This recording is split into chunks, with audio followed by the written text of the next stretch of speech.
Ghosh commission వేసి commission పేరిట diversion రాజకీయాలు చేస్తే అసెంబ్లీ సాక్షిగా ఆ కమిషన్లో ఉన్న విషయాలను కుండబద్దలు కొట్టినట్టు అరడజన్ మంది మంత్రులు మీరు మాట్లాడినా ఎంత డైవర్షన్ చేసినా ఆ కమిషన్ అంతా డొల్లా అని ఆధారాలతో సహా అసెంబ్లీ సాక్షిగా వివరించాం.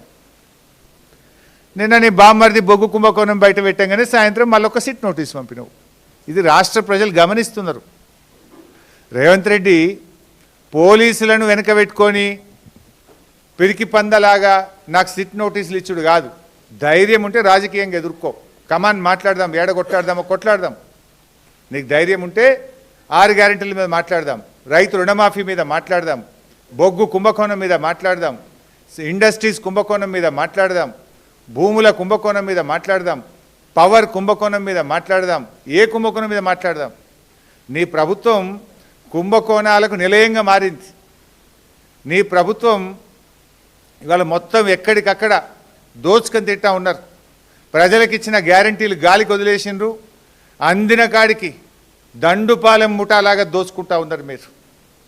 మీ దోపిడికి మేము అడ్డు వస్తున్నామని, నీ దోపిడిని కేటీఆర్ గారు మా బీఆర్ఎస్ నాయకులు ఎక్కడికక్కడ ప్రశ్నిస్తున్నారని నువ్వు చిల్లర రాజకీయాలకు పాల్పడతా ఉన్నావు.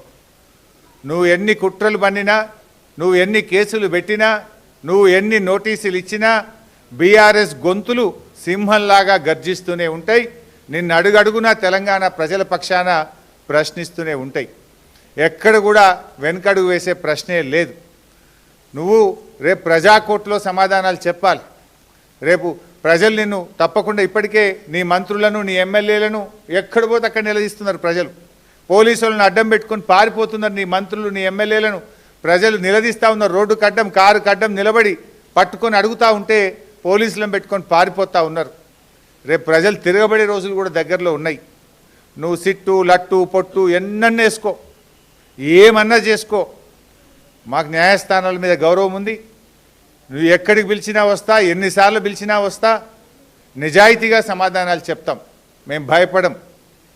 చట్టం మీద మాకు గౌరవం ఉంది. నీ చిల్లర రాజకీయ